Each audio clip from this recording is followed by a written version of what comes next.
Tap in, collective. Grand Rising. Forgot to plug in my light. Hold on a second. Five of Pentacles. It's reversed. I don't do cards much. You guys have pulled more cards than I will all year already. I love it.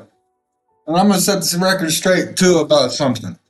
I spent all day yesterday on this page and this page for the Five of Pentacles. And I think two more cards. I got haters coming out of the woodwork all the time, telling me, I see right through you, bro. You're just reading from a computer. Yeah, because I got to present it somehow.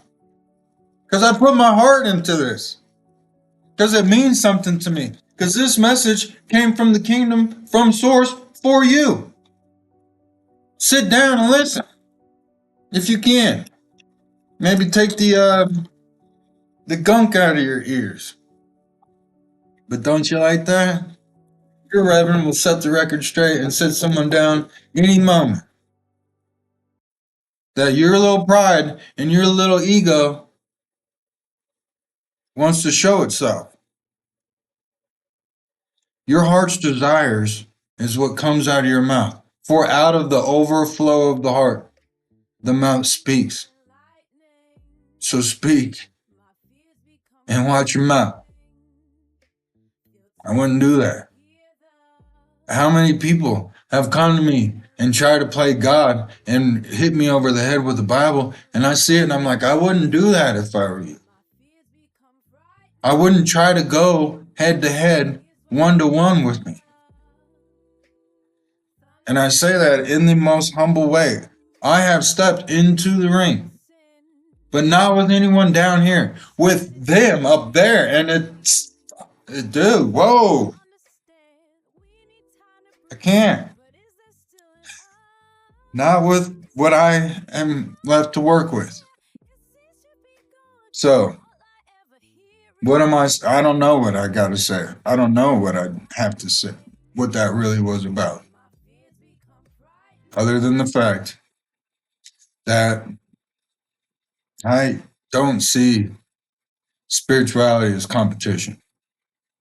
I understand that we are all right where we are on our journey.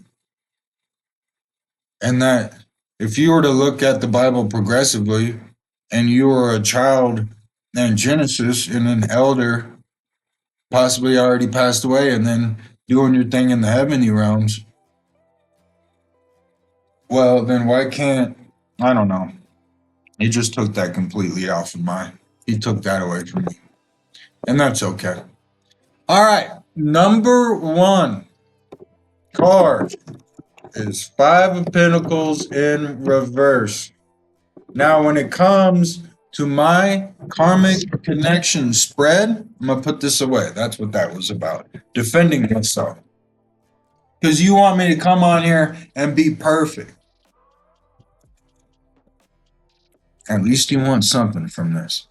Stick around, you might learn something. But the Five of Pentacles reverse represents forgiving others and paying off debts. Now, when I started the karmic connection, I've done this reading before, haven't I? Go back and you'll see that I have.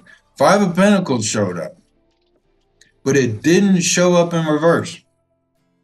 And last time it showed up, it was in a negative connotation. But when my format, my number one question for a karmic connection, here's free for everyone out there. Oh my God, I should be charging for this. Number one in a karmic connection is our relationship or our union. So plug in your person. This is for your person. Because the word our is there. Embrace our.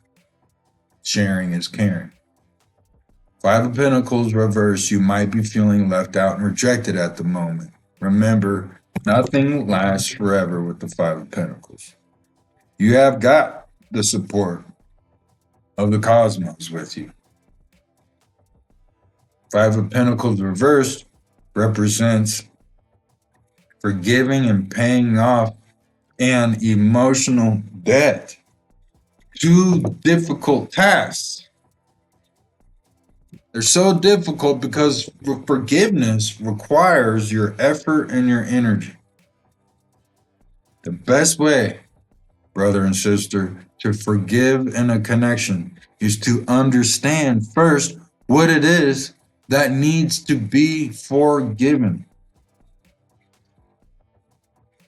If it's you and him or you and her across from each other right now in this situation, trying to understand what needs to be forgiven is a moment you can pull this out, this little thing out, your pointer finger. That hurts, doesn't it? No one likes that. What does that represent? Judgment, right?